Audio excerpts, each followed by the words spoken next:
আসসালামু আলাইকুম ওয়া রাহমাতুল্লাহ। সকলকে শুভেচ্ছা। আজকে আমাদের কানাইপাড়া মার্কাজ মসজিদের কাজের উদ্বোধন হলো। উদ্বোধন অনুষ্ঠানে ঝালমুড়া বাজার মসজিদের খতিব ইমাম সাহেব, ধোবাপাড়ার মুফতি ইমাম আবু হানিফা সহ এলাকার বিভিন্ন গণ্যমান্য ব্যক্তিবর্গগুলো উপস্থিত ছিলেন। মুক্তিযোদ্ধা থেকে শুরু করে হাজী সাহেব, তালবে এলেমদের দোয়ার মাধ্যম দিয়ে আজকে আমাদের কানাইপাড়া মসজিদের কাজের উদ্বোধন শুরু হলো। সকলের কাছে খাস করে দোয়ার দরখাস্ত, আল্লাহ তাআলা যেন এই মসজিদের কাজকে বরকত দান করেন।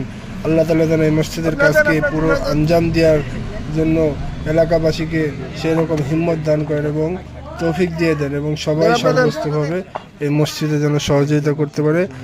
আল্লাহ তাআলা যেন সকলের মনের মধ্যে সেই রকম তৈরি করে দেন। আর আমাদের এই মসজিদ একমাত্র খালেস ইখলাসের সাথে আল্লাহর সন্তোষের জন্য তৈরি করা। এখানে কারো কোনো অন্য কোনো কাউকে দেখানো বা লোক দেখানোর উদ্দেশ্য না। সকলের কাছে দোয়ার দরখাস্ত, হাফেজ মাওলানা ইমাম আবু হানিফা হুজুরের দোয়ার মাধ্যমে আজকে আমাদের এই মসজিদের কাজের উদ্বোধন শুরু হলো।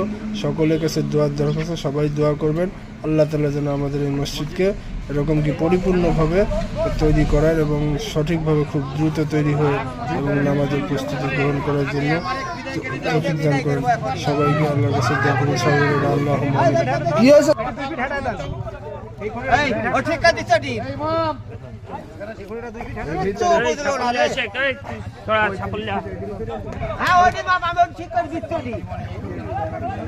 এতদিন লোক থাকলে পুরো কাম আমার হলো না।